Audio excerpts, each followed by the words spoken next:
It's not just about what looks good on film, it's what looks good when they go out and play. Hey, I'm Steve Leo. I'm a master trainer for Parisi Speed School. Also been with the company for about 25 years now. And I got into the sports performance industry out of college. I was an exercise science major.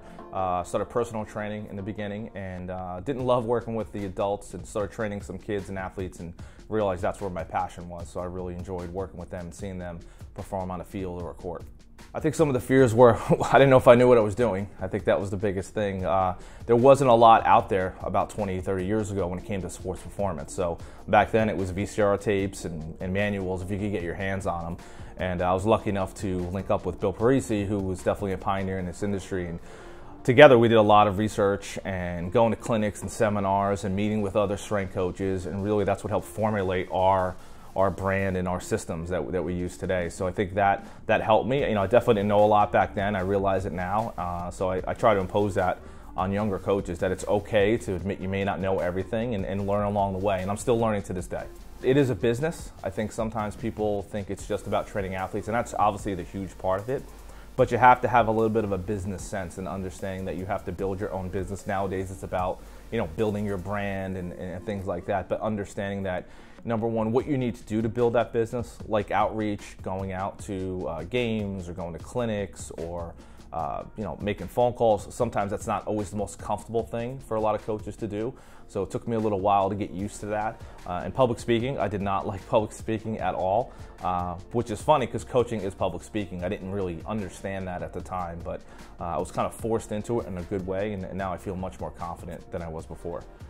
My best advice for new trainers is don't be afraid to make the mistakes, like we talked about earlier, and do what you know and do that very well. I think now there's so much information, I think some coaches get confused and they're trying to do so many things at once. And I know it sounds very cliche, but the basics do work. So if kids are 14 years old that you're training, they probably don't have great running technique, they probably don't have great lifting technique yet, and try to master that first, you know, get them to understand it. And then you can throw in other things to challenge them or try to have fun, because I think that's a part of it. The kids need to have fun. I think they need to compete too in the sessions with you. It has to be gamified, so to speak. But don't be afraid to make mistakes with them as well, and just make sure that they understand the basics, because I think if you do too much with a young kid, they're not going to get any benefit from it, right? It's not just about what looks good on film, it's what looks good when they go out and play, you know, on the field or the court. And at the end of the day, when parents see that, they're going to be your best customers, because they're going to give you a lot of referrals, because now they see their kid performing better out on the field. You know, when they're on the field or the court, it doesn't really matter what exercise they did. Nobody knows, right? They just know that kid just ran a lot faster and scored a touchdown. I think the most satisfying part is just the reactions of the kids and the success of the kids. It really warms my heart to see how well they've done. You know, I've had kids from 7 years old all the way through college.